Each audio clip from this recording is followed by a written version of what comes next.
about their aggression, I guess. Is that what strikes you about Louisville's defense and the way they play it? Did you say aggression? Yeah. Yeah, absolutely. Their aggression.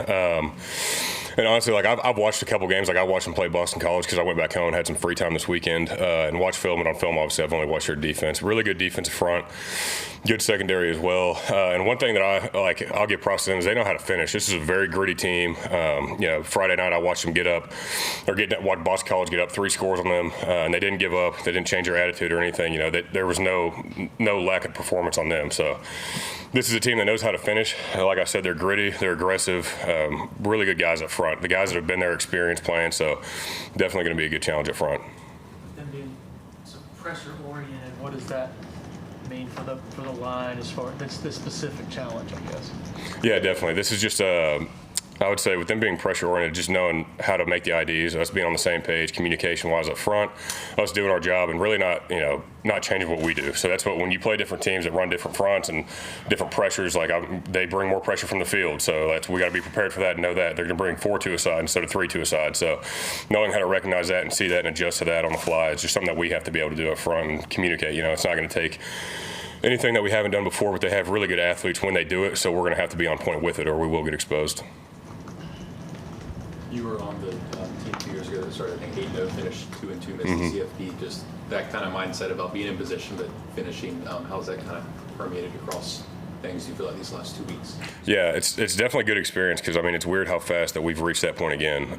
And, different story. Obviously, we're not undefeated this time, but in that season, I think we all kind of expected to win and maybe didn't take opponents as serious as we needed to, or maybe some guys here and there we didn't prepare as well. So I think coming in this season, being back in a similar position like that, it's not going to take anything different. It's just having that experience is good, and knowing what it takes to finish, and having that pain of regret, and seeing what it feels like to be 8-0 and to go up to South Bend and get your butt kicked in front of everybody, and then come lose at home to your rival. It's a pretty bad feeling. So that's definitely something that the taste of that never wears off. That's something that I'll never forget. Those feelings of losing those games and kind of I'm just going to be on choking our chance at the playoffs again my junior year. So. Definitely leaves a bad taste in the mouth, but the good thing is that we have that experience now, and there's a lot of guys that were on that team that are back on this team now, and they know what it felt like, and we can share that with the younger guys and help them so they don't have to experience that.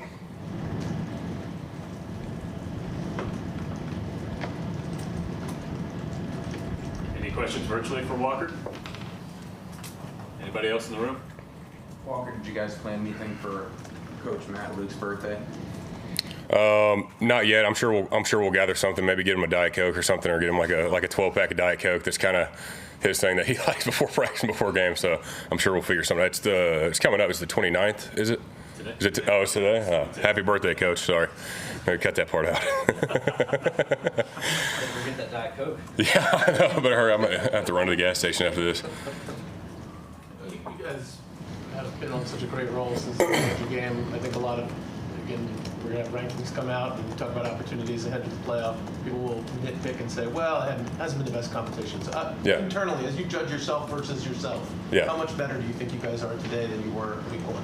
I think we've improved a ton. I think, better every week is the goal, and that's what, you play different levels of opponents every week. So, it's not that there's easy games. It's just, different styles, different schemes of teams that you play that we match up better against or stuff like that. So I think we've definitely improved, but that's the plan every year, every week, regardless of opponent. Like, the plan is to always get better throughout the season. This is the time of year where, we're in week 8, and this is, people are hurt, your body's hurt, you're tired, and that's not us. That's everybody. If you're playing football for 8 weeks and you're not tired, there's something wrong. So I think this is the time where it's easy to grow weary, and that's the responsibility of the leaders on this team and the people who have been playing football for multiple years on this team, the seniors, to help the younger guys and get them on the right track. And that's really the goal, is better every single day.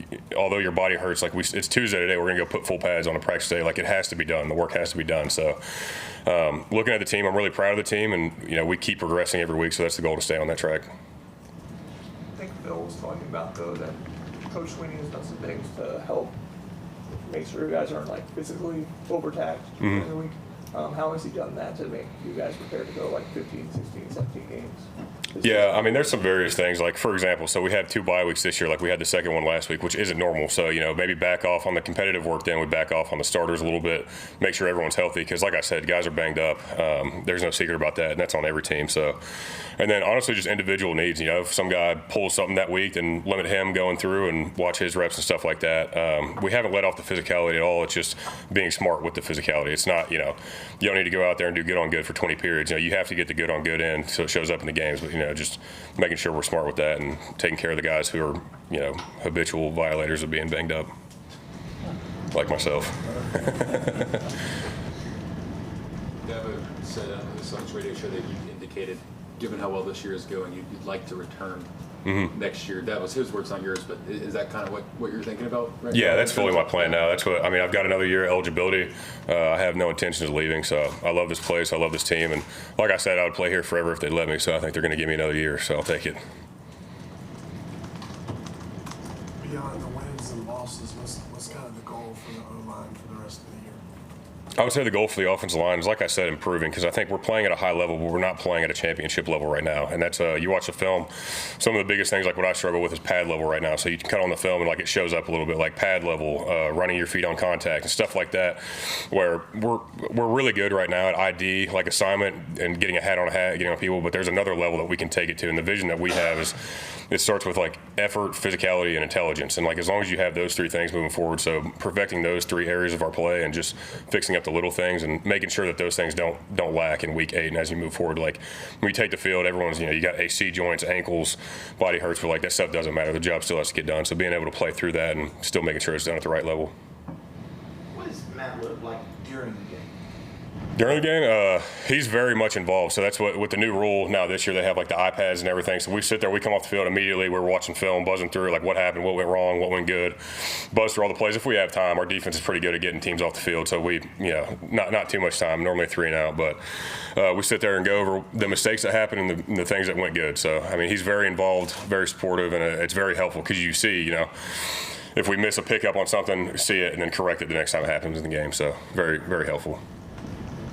During fall camp, there one day out there on Jervy, I was watching him, and you guys were just doing drills on air, and he demanded that somebody go do it again and do it again like it was a game. At what point did you notice that this guy is going to be a little bit different and demand that, even if you're on air, that it's got to be technically correct?